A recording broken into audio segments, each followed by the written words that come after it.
Habla a continuación la señora Zulemita Menem.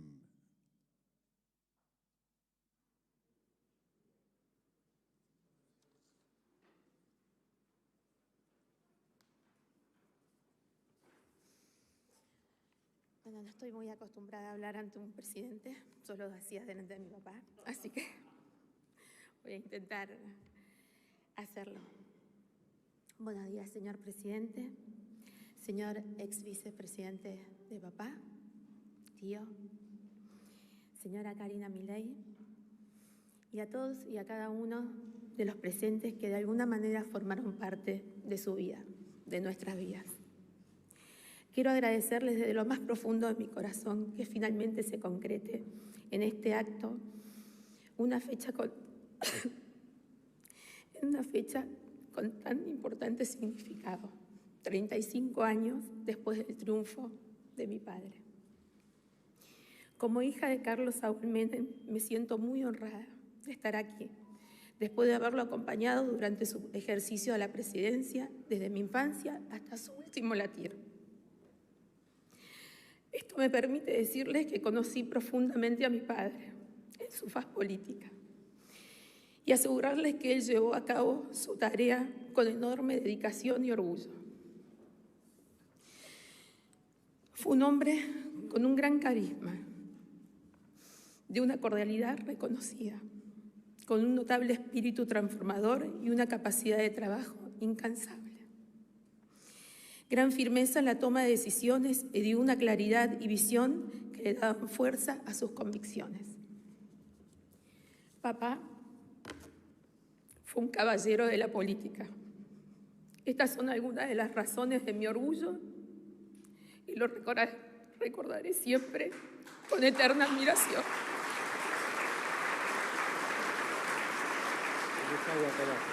Gracias.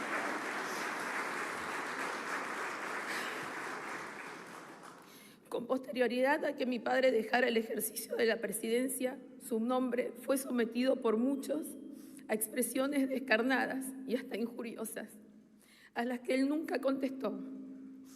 Por eso digo que aprendí también y mucho de sus silencios. Sin embargo, aquellos que pusieron sus mayores esmeros en humillarlo no pueden negar la transformación que vivió nuestro país, la modernización y la inclusión en el mundo durante su gobierno, que desde aquel momento no se han repetido. Cuando le pedí al señor presidente que se emplace en esta galería el busto de mi padre, le expresé, a mi entender, que no se trataba de una cuestión de carácter particular, sino del derecho del pueblo argentino de tener debidamente acreditada su historia y valoradas sus instituciones. En este hall de honor se concentra una parte de nuestra historia.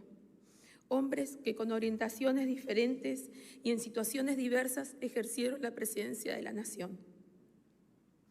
Es por esto que le agradezco sinceramente, señor presidente, y le deseo como ciudadana todo el éxito que su dedicación y su tarea merecen. Por la memoria de mi padre, el presidente Carlos Saúl Menem, celebro su inclusión en esta galería. Muchas gracias en nombre de mi madre, de mis hijos y de toda mi familia aquí presente. Gracias.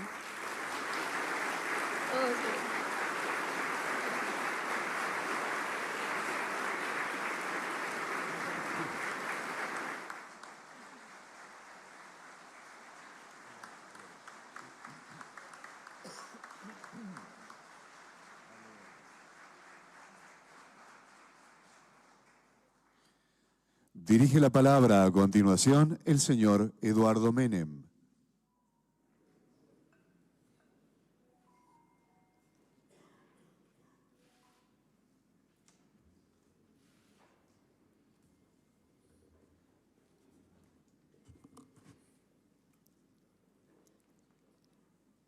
En primer término, buenos días a todos. Quiero agradecer al señor presidente de la Nación, a la señora secretaria general de la Presidencia, por el gesto que han tenido de colocar e inaugurar el busto del presidente de la Nación, doctor Carlos Saúl Menem, en este salón de los bustos de los expresidentes.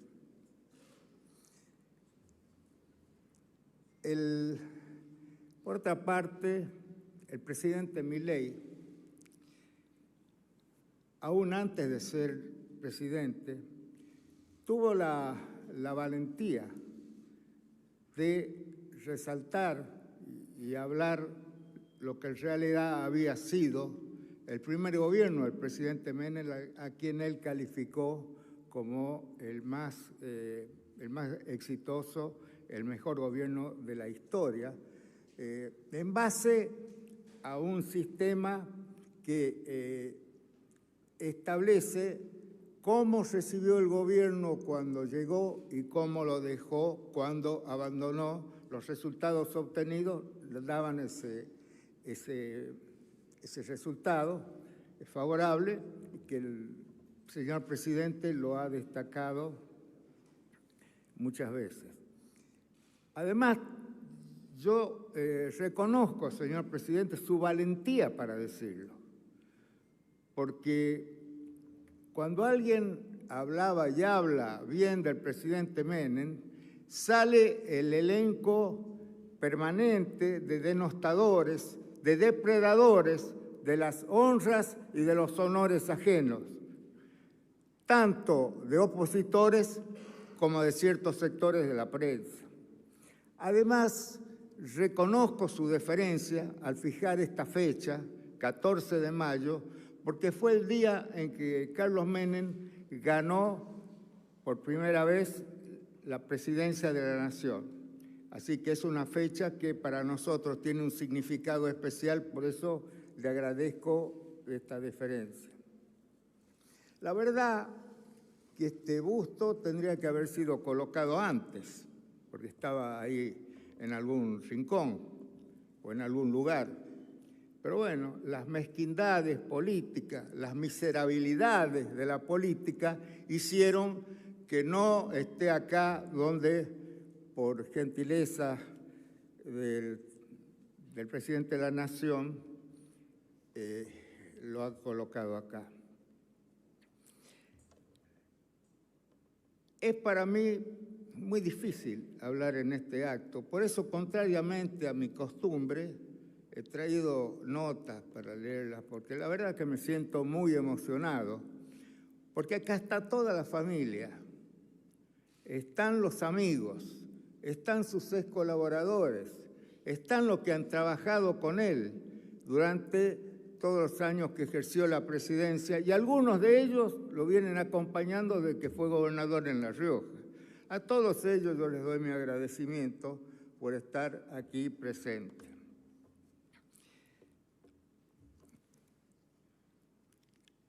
Yo les decía que estoy emocionado porque más allá del orgullo que siento por ser su hermano, que llegó a donde todos saben, sino también porque fue mi mejor amigo, mi guía en la política, en la cual incursioné siguiendo sus consejos, lo que me posibilitó tener el privilegio y el honor de acompañarlo en gran parte de esa larga y exitosa trayectoria. Nuestro ilustre comprovinciano Joaquín B. González, al despedir los restos del presidente Roca, Julio Roca, decía: hay vidas cuyo relato exigen o la amplitud del libro o la concisión del bronce. En este caso yo digo del mármol.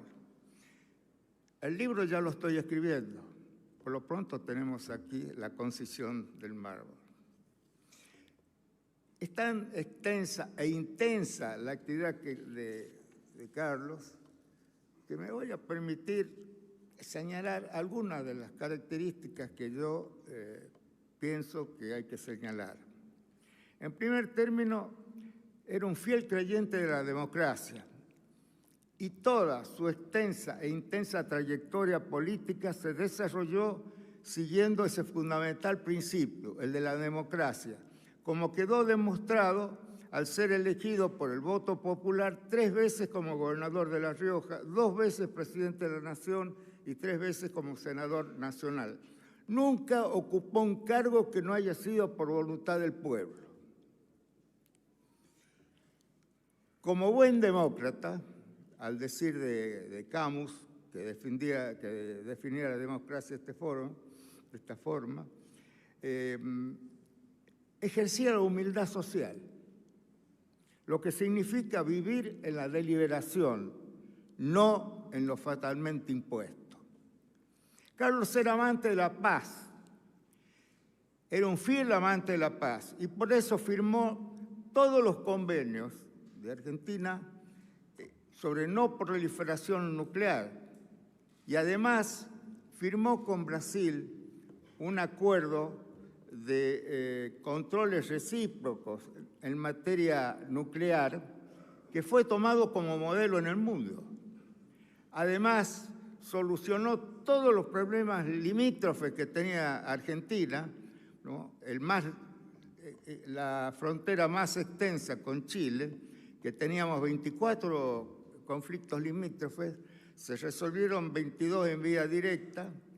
Otro, el de Laguna del Desierto, lo ganamos por un arbitraje, debe ser de los pocos arbitrajes que ganó Argentina. Y el último, el de hielos continentales o campo de hielo, como le llaman los chilenos, se resolvió por acuerdo entre los parlamentos de los dos países y se firmó también, terminando con todos los conflictos de limítrofes. Digo también que era un amante de la paz por las misiones que envió a los lugares donde había problemas limítrofes y problemas de enfrentamientos. Las fuerzas argentinas se ganaron el reconocimiento de todo el mundo por haber estado en las fronteras calientes, como en Chipre, como en Yugoslavia, también estuvieron en Haití. O sea, 11.000 oficiales y suboficiales argentinos estuvieron con los cascos azules. Y además, el presidente Menem creó los cascos blancos para intervenir, aprobado por Naciones Unidas, para intervenir ante catástrofes naturales e intervinieron en varios casos en ese sentido.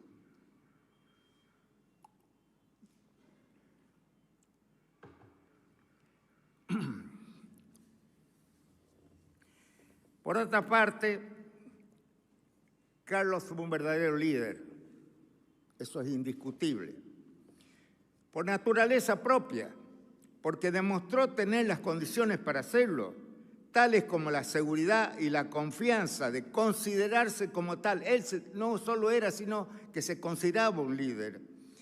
Y tuvo la valentía y el poder de decisión demostrado cuando tuvo que asumir su primer mandato presidencial 6 meses antes de lo que correspondía, en medio de un tremendo caos social y económico.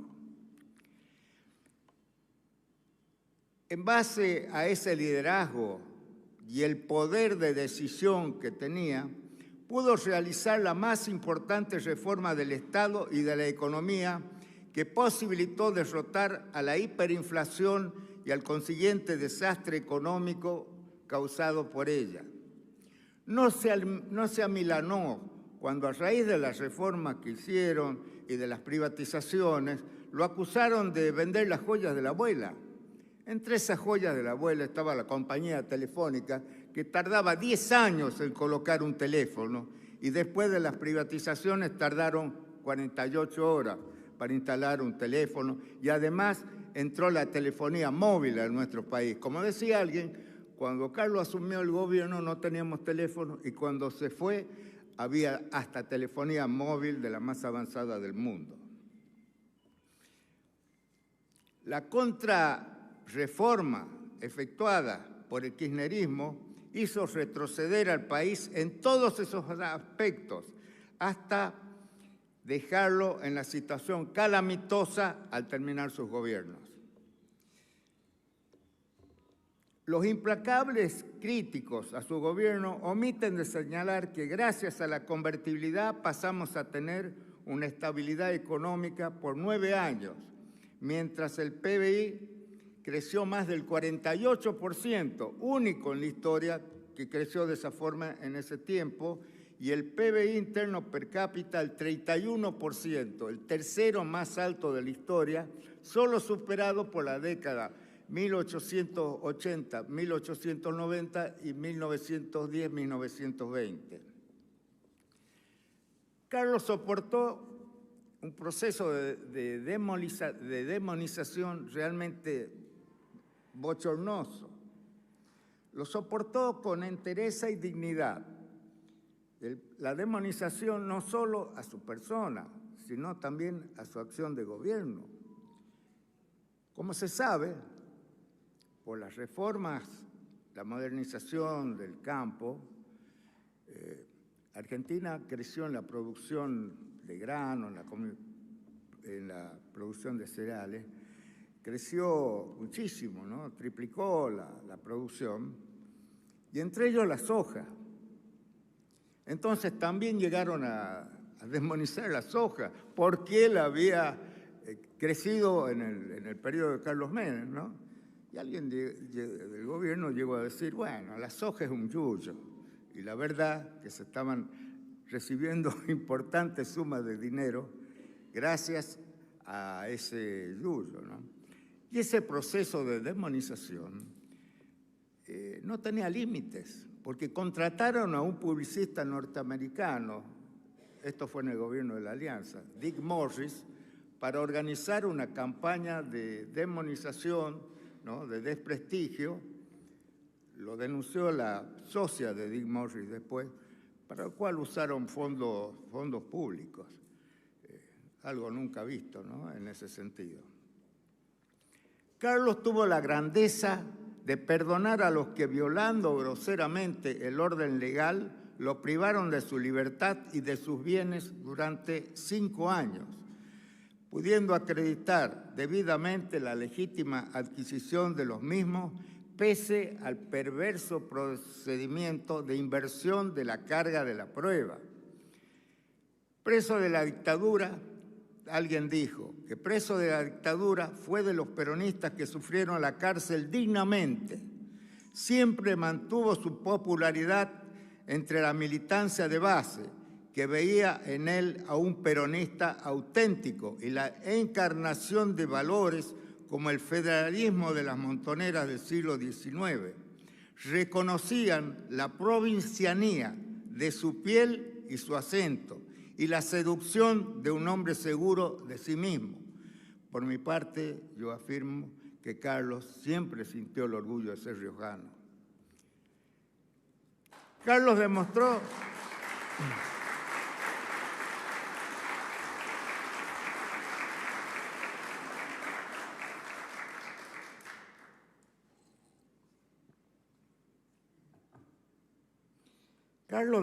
la fe y seguridad en sí mismo cuando en diversos pasajes de su vida política, como cuando estaba preso de los militares allá en el siniestro penal de Magdalena, decía: cuando salga de acá voy a ser presidente, o cuando enfrentó y resultó triunfante en una histórica elección interna frente al poderoso gobernador de Buenos Aires, Antonio Cafiero, que nadie pensaba que iba a ganar, ¿no? Al principio lo tomaban medio en broma, que podía derrotar al gobernador nada más que Buenos Aires. Él venía de La Rioja, la provincia, una de las provincias menos desarrolladas, ¿no?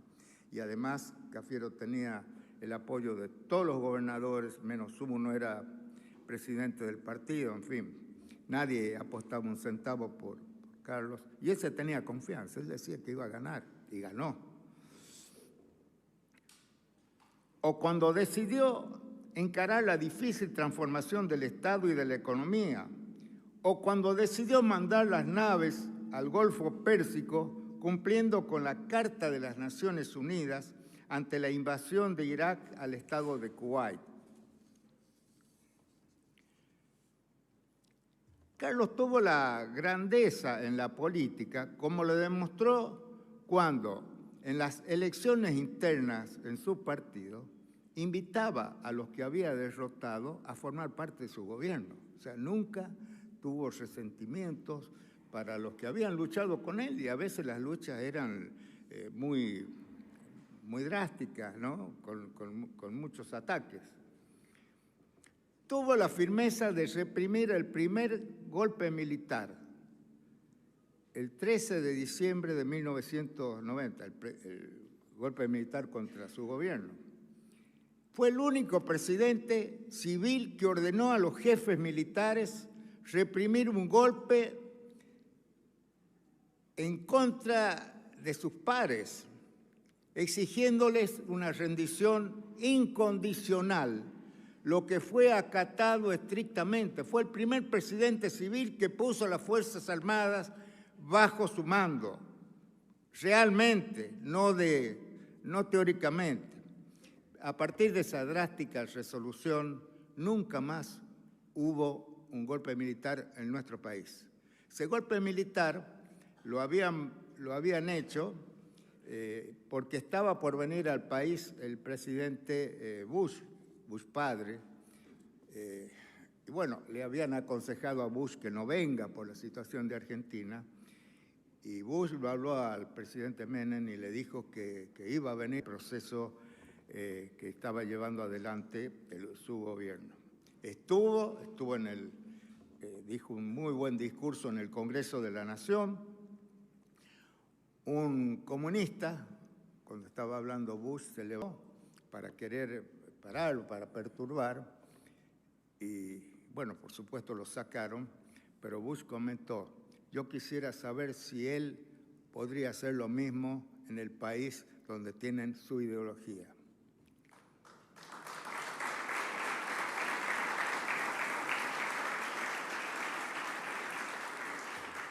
En mérito a las grandes transformaciones experimentadas en nuestro país y a su exitosa política exterior en favor de la paz, la Argentina pudo ingresar en el G19, es decir, el grupo de países democráticos más desarrollados de la Tierra. Por las mismas razones, Argentina fue declarada miembro extra-OTAN, que permite acceder a equipamiento militar en condiciones favorables. Como parte del proceso de demonización aludido, los gobiernos que le sucedieron le promovieron juicios penales por causas políticas, los que fueron vehiculizados por medio de jueces y fiscales venales, sumisos al poder de turno o deseosos de la gloria por haber procesado o condenado a un presidente de la nación. En la mayoría de los juicios fue absuelto, pero los hicieron durar muchos años, 20 años, 15 años, para tenerlo en la picota y para ser presa de los ataques de los opositores y de cierta prensa que lo atacaba siempre. No les interesaba, solo les interesaba desprestigiarlo. Y pese a lo que dicen sus encarnizados opositores, nunca tuvo una condena firme hasta el día de su muerte. Una prueba contundente de la acción del gobierno de turno para perseguirlo a Carlos Menem la dio el presidente Kirchner al dictar el decreto número 789 del 18 de septiembre del 2003, interviniendo en una causa en la cual Carlos era uno de los acusados, violando el artículo 109 de la Constitución Nacional que prohíbe al presidente de la Nación arrogarse el conocimiento de causas pendientes. No fue el único acto, sabemos de muchos otros actos, como el de la expresidenta, que en el caso de la AMIA dijo que hay que seguir la pista siria, y lo convenció al fiscal y al juez que sigan la pista siria. A raíz de eso le dictaron el procesamiento. Después esa misma persona firmó un vergonzoso convenio con Irán, que eran realmente los autores del atentado.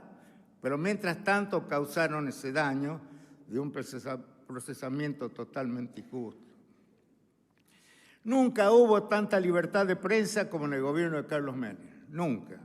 Se eliminó el delito de desacato, del que eran acusados principalmente los periodistas. Se privatizaron los canales y radios oficiales para ampliar los medios de difusión del periodismo, para que no dependan del poder de turno. Yo quiero pensar lo que hubiera sido los canales 11 y 13 que se privatizaron en manos de algunos gobiernos que usan todos los medios para defender sus propios intereses. El periodismo no reconoció, en general, no reconoció ese gesto y lo siguieron atacando con mucho entusiasmo, digno de mejor causa. Se eliminaron también las listas negras, gracias a lo cual volvieron a tener aire muchos programas de radio y televisión, entre ellos el de Mirta Legrand. Carlos, antes de ser presidente, en una entrevista con Mirta Legrand, radial, le dijo que si él era presidente iba a volver a estar en la televisión. Y bueno, fue presidente, Mirta Legrand volvió a tener el programa de televisión en el Canal 7, hoy llamado Canal Público.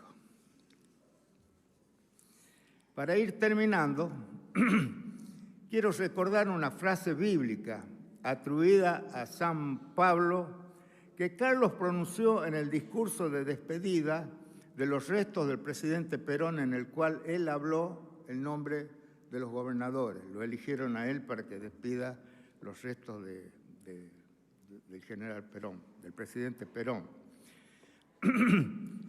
Dijo San Pablo: he peleado la buena batalla, he acabado la carrera, he guardado la fe. Esto se lo dedico a Carlos porque él hizo todo esto, ganó las batallas, acabó su carrera y guardó la fe. Desde el más allá, donde esté Carlos, nos estará mirando con su clásica sonrisa, seductora y carismática, agradeciendo este justo homenaje brindado por el presidente Milei, al mismo tiempo que le estará deseando el mayor de los éxitos en este difícil camino que alguna vez él supo transitar, con la misma finalidad, la felicidad del pueblo y la grandeza de la nación. Más allá de mi parentesco, quiero decir las limitaciones que yo me impuse, pero me sale del corazón decir que Carlos fue un grande de la política y de la vida. Y siempre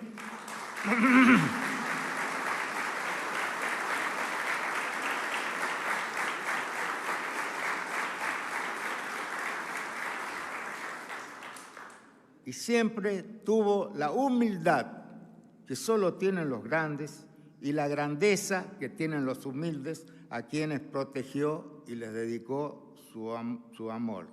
Es ese el legado que nos dejó el presidente Menem, al que debemos cuidar y respetar y seguir su ejemplo. Muchas gracias.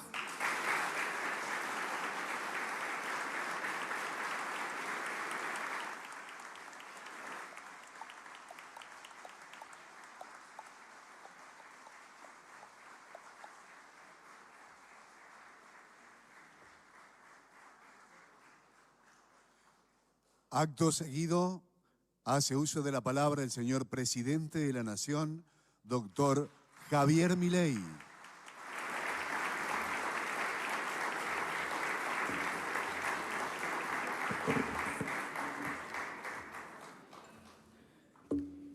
Buenas tardes.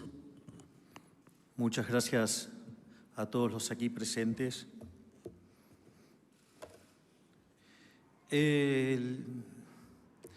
Mis palabras van a tener dos bloques. En un bloque voy a hacer una breve reseña de la historia política del doctor Menem y después voy a tomar el atrevimiento de contar algunas anécdotas que me parecen pertinente. Y si no les parece, pido perdón de ex ante. Un día como hoy, hace 35 años, 14 de mayo de 1989, este hombre que estamos reivindicando hoy era electo presidente de la Nación. Por eso elegimos esta fecha para hacerle un homenaje y colocar el busto de Carlos Saúl Menem en el lugar que corresponde. ¿Quién era Menem? Podríamos hablar horas de su larga y extensa vida personal y política, pero vamos a hacer una síntesis y tal vez en ella podamos ver algunas características de quien nos trae hoy aquí. Oriundo de La Rioja, abogado, el primer abogado de la colectividad siria libanesa en toda La Rioja. Se recibió en Córdoba en 1954 y acá comentó algunos datos interesantes que lo muestran como persona y que a su vez describen lo que fue su carrera política.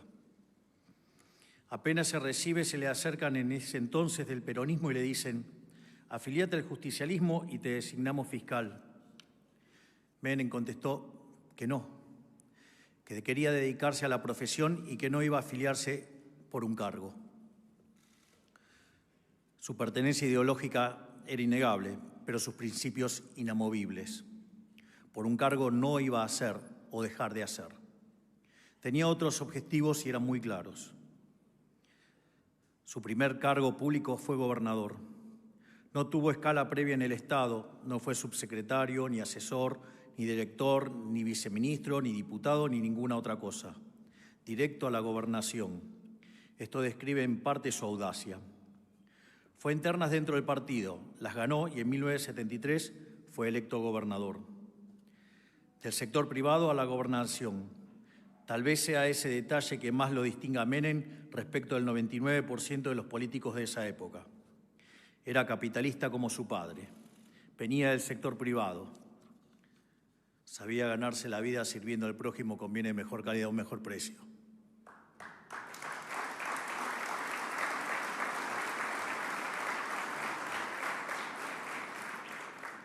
La historia cuenta que llegó a tener 11 empleados en su estudio jurídico. Sí, 11 empleados en La Rioja, en un estudio jurídico en la década del 60. Una verdadera odisea, casi una hazaña. ¿Quién lo hubiera imaginado? Tal vez eso explique mucho de lo que fue su trayectoria en la vida política, a la cual entra luego de haber trabajado 19 años en la profesión. ¿Pero qué más? Fue privado de su libertad desde 1976 a 1981. Estuvo preso en un barco, en Magdalena, Mar del Plata, Tandil y Las Lomitas. Varias veces al borde de ser desaparecido, pero tuvo la custodia de su ángel de la guarda, su hermano Eduardo.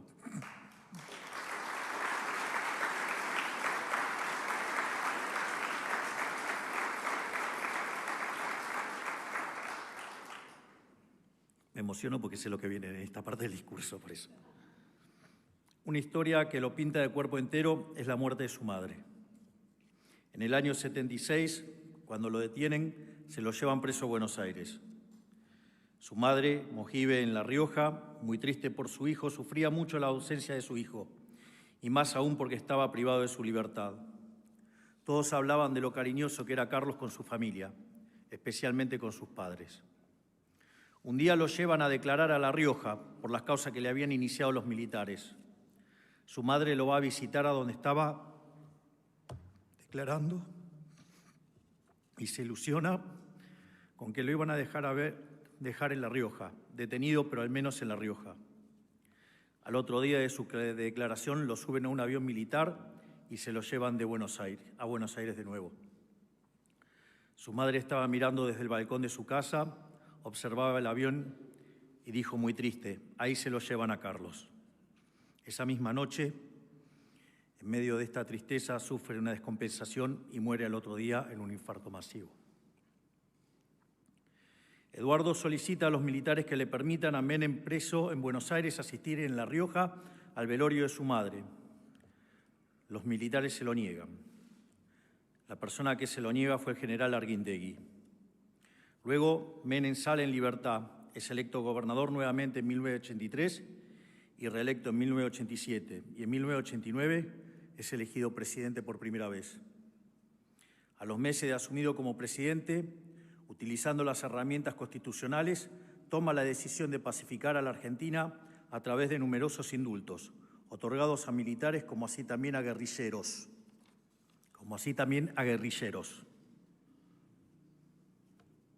La historia dice que el primer indulto se lo firmó al mismo general Arquindegui, quien le había prohibido asistir al velorio de su madre.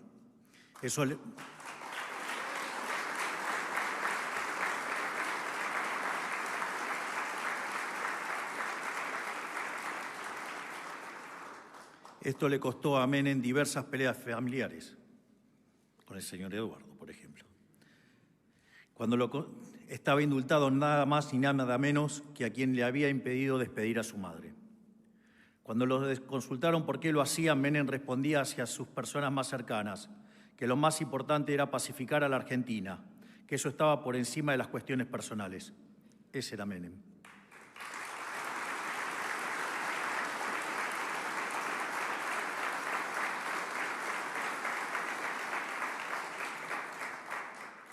Por eso hoy estamos haciendo un acto de justicia.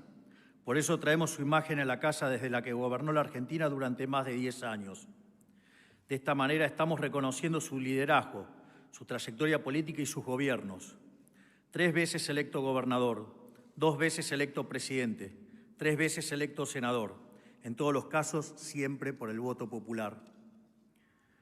No podemos olvidar que Menem recibió una catástrofe hiperinflacionaria y entregó a su sucesor en 1999 un país ordenado, estable y con un PBI per cápita 60% más alto que el del 89.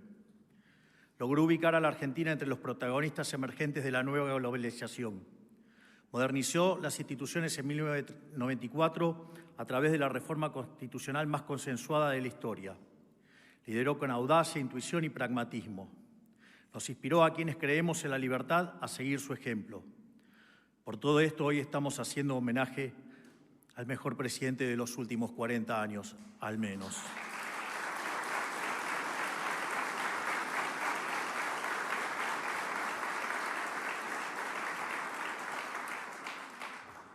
Finalmente, quiero contar algunas cosas más personales y que tengo testigos que son ciertas. La primera que les quiero contar es cuando lo conocí al doctor Menem. Recuerdo que estaba en un programa en América 24 de Mauro Viale y estaba el doctor Eduardo Menem y a modo piraña salieron varios progres a atacar a Eduardo y a atacar sobre todas las cosas al gobierno del Carlos. Y digo así porque ya está la parte más de confianza, casi les diría. Y en ese contexto, obviamente, yo salí a hacer mi defensa encendida de lo que fue el gobierno de Carlos Saúl Menem. Y cuando estoy saliendo del aire y me estaba yendo, de repente me llama un señor que está ahí, el señor Alberto Cohen. Y me llama, me dice, Milei, sí, y me dice que era él. Yo no podía creer. Le digo, ¿es usted? Sí, te voy a pasar con alguien que quiere hablar con vos. Bueno, del otro lado estaba Carlos.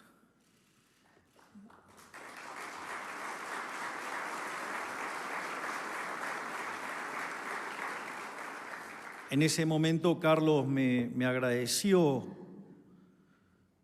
la defensa que había hecho de su gobierno y como consecuencia de ello me invitó a cenar a su casa. Pero como la mano invisible tenía que meter la mano y tenía que producir el orden espontáneo, sucede que el día lunes o martes de esa semana, me llama Martín por un tema absolutamente personal de Martín, cosa que me la confesó después. Y cuando Martín me llama, yo creí que me llamaba para organizar la cena con Carlos. Y Martín, muy sabio, me dejó correr. Digo, todo esto, lo sabemos ahora, porque me lo comentó el propio Martín. Y entonces fue a verificar si esa historia era verdadera. Y efectivamente sí era verdadera. Y entonces organizamos una visita en Belgrano a la casa de Carlos. Y fue muy impresionante lo que me pasó, porque yo recuerdo cuando fue el lanzamiento a presidente del doctor José Luis Esper, habíamos hecho una fiesta en New York City y entonces se acercó nuestro máximo prócer de la libertad, el doctor Alberto Venegas Linchijo, y me dijo: usted no se va a meter en esto, ¿no? Le dije: no, profe, lo mío es la batalla cultural, yo no quiero saber nada con la política. Pero mire que lo necesitamos de este lado. Quédese tranquilo, profe, la política no es lo mío. Mi visión no estuvo muy acertada. No importa, lo importante es que haga los goles ahora. Y a la inflación le estamos ganando, quédese tranquilo.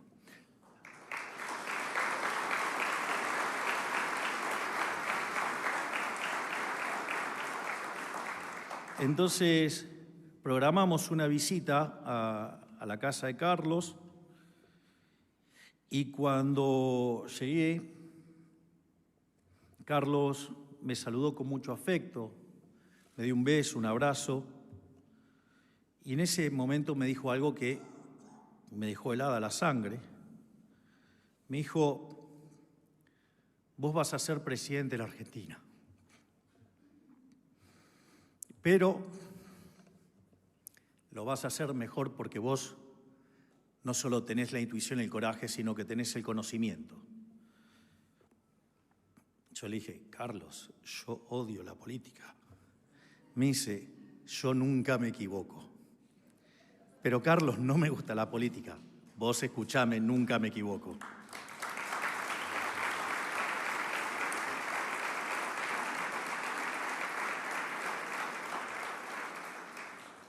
Después comenzó la charla y tuvimos toda una charla de economía, digamos, muy buena, por cierto. Interrumpió la charla y me volvió a decir lo mismo, de que iba a ser presidente, y yo me resistía. Y bueno, después vino la segunda parte de la charla, donde el Carlos fue el Carlos. Ya entenderán de qué hablamos. Y así terminó la charla. Y cuando terminó la charla y nos íbamos, el Carlos me volvió a repetir lo que me dijo cuando me había recibido. Yo ya no tenía fuerzas para decirle que no.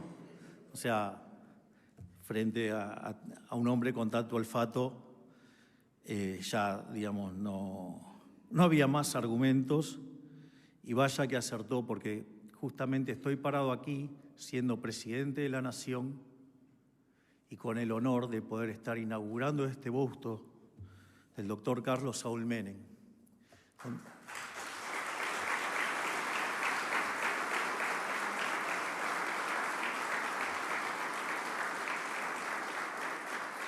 Y no es menor dónde está ubicado este busto.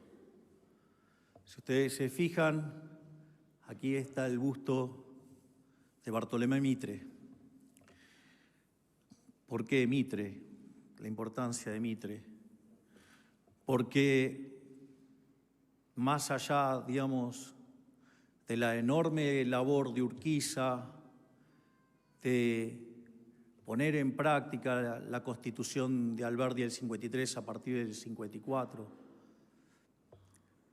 digo, con el triunfo, supongamos que Una parte dice que fue triunfo, otra parte dice que no.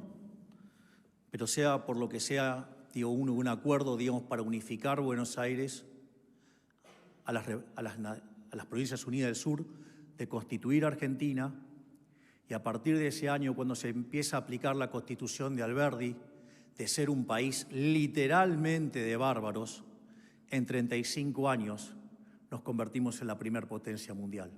Vaya que sí tiene relación poner a quien inició con fuerza ese proceso y alguien que trató de sacar de la barbarie por la que vivió durante gran parte del siglo XX la Argentina y ponerla de pie nuevamente, como fue Carlos Menem.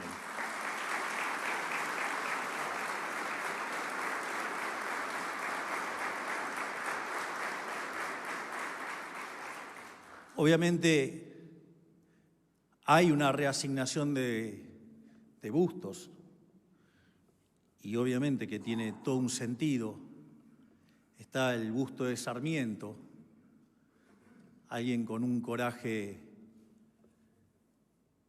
fuerte, un hombre que, si bien era culto, no era el adalid de las formas, pero tenía el coraje que tenía que tener para hacer las cosas que hizo y ser uno de los grandes presidentes de la historia argentina, ser un precursor en la idea del capital humano como factor de crecimiento, y que, dicho sea de paso, también le decían el loco.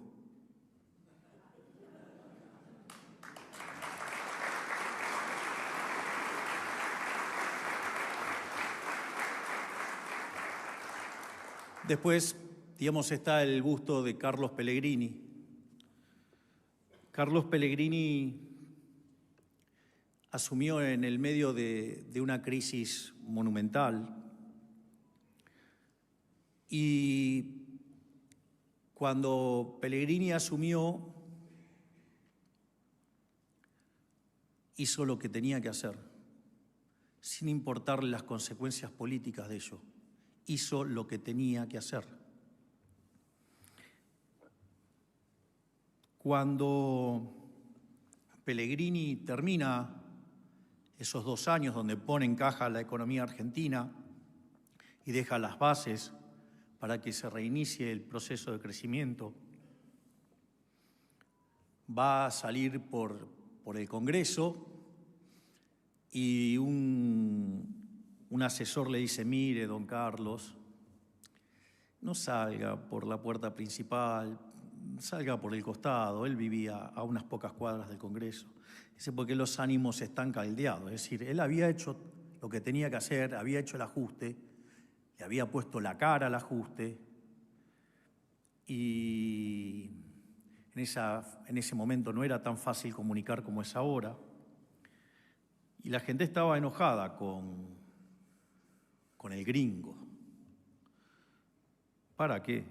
Otro cabrón se abrochó el frac, se calzó la galera, tomó su bastón y se fue caminando por las escalinatas hasta su casa.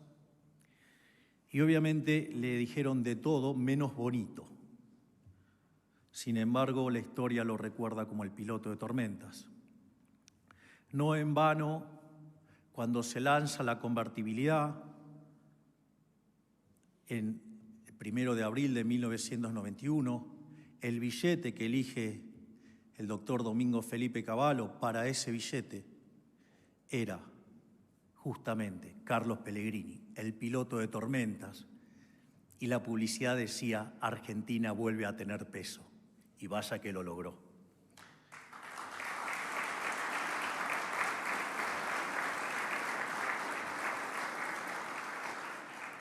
Y naturalmente, como no podía ser de otra manera, está el busto de Julio Argentino Roca, 2 veces presidente de la Argentina, el primer presidente argentino que fue elegido 2 veces presidente, y que si no fuera por el Carlos, hubiera sido el mejor presidente de la historia. Respecto a esto, quiero comentar sobre por qué digo lo que digo, o sea, digo sobre que el gobierno de Menem fue el mejor de la historia, o sea, no es algo que inventé yo. Hay un trabajo maravilloso que se llama Passing the Buck, de Gerardo de la Paulera, Bozzoli e Irigoyen, que básicamente lo que hace es desarrollar el índice de presión macroeconómica para poder comparar a lo largo de toda la historia los distintos gobiernos de la República Argentina. Y cuando hace ese trabajo, demuestra que el primer gobierno de Menem es el mejor gobierno de la historia argentina, mientras que el segundo gobierno de Menem, tan criticado, ocupa el tercer lugar. O sea que tan malo no fue como dicen. Pero, frente a las críticas y el tema de la joya de la abuela y todo, digamos, las críticas que hacen los mediocres para desprestigiar las cosas buenas que se hacen. En ese contexto, Gerardo de la Paulera y sus coautores deciden corregir dicho índice limpiando el efecto de las privatizaciones.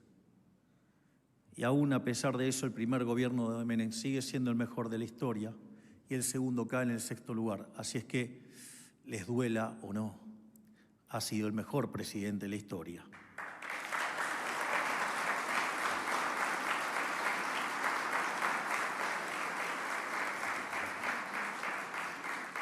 De hecho, entre los tantos privilegios que me ha dado la vida, entre ellos está haber conocido a uno de los autores, que es Gerardo de la Paulera, y dice, si ese índice pudiera contemplar las reformas microeconómicas, los dos gobiernos de Menem ganarían por escándalo. Así es que, digamos, si hay algo que dije siempre es que fue el mejor presidente de la historia y hoy vengo y lo reafirmo con el honor y el orgullo de estar estrenando este busto.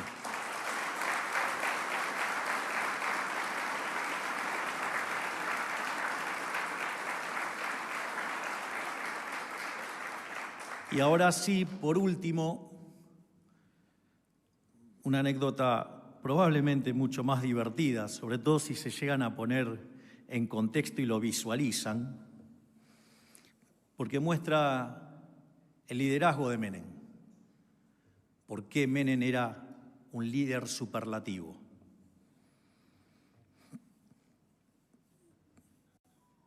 Había volado por los aires el plan de Bungibor, digamos, había colapsado el modelo de Herman González y estaban en Olivos, estaban justamente Cavallo y estaba Guido Di Tella, hombre brillante, si los hubo. Y esto me lo contó Gerardo de la Paulera porque estaba ahí en Olivos. Y el Carlos, mientras que entre Domingo y Guido se estaban matando a ver cómo le encontraban la vuelta, bajó Menem, presto para jugar al tenis, con pantaloncito blanco, remerita blanca, las dos muñequeras blancas, la vincha, o sea, todo un Vilas, la raqueta y las pelotas. O sea, mientras que los otros dos estaban matándose, digamos, Menem viene casi vestido de Vilas. Entonces, le dice que se iba a ir a jugar al tenis y que cuando volvía tuvieran todo terminado. Efectivamente, cuando volvió, digamos, estaba todo en orden. ¿Por qué menciono esto? Pues tiene que ver con el liderazgo. Un verdadero líder se muestra y queda en claro por las personas que lo acompañan. Y si hay algo que caracterizó al gobierno de Carlos Menem, fue de haberse rodeado siempre de los mejores. Nunca tuvo miedo de rodearse de gente talentosa. Y eso era lo que lo mostraba como el líder mayúsculo que fue.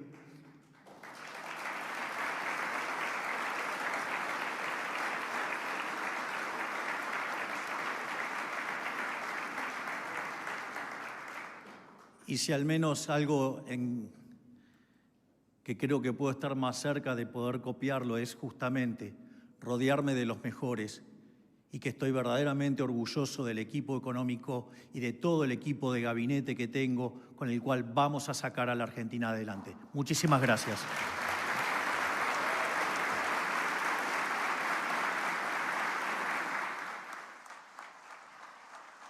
Señoras y señores, han sido las palabras del señor presidente de la Nación, el doctor Javier Milei, en el marco de este acto en reconocimiento de las gestiones presidenciales del señor expresidente constitucional, don Carlos Saúl Menem, hoy inaugurando el busto en su memoria. Que tengan una excelente jornada, gracias por su participación y hasta siempre.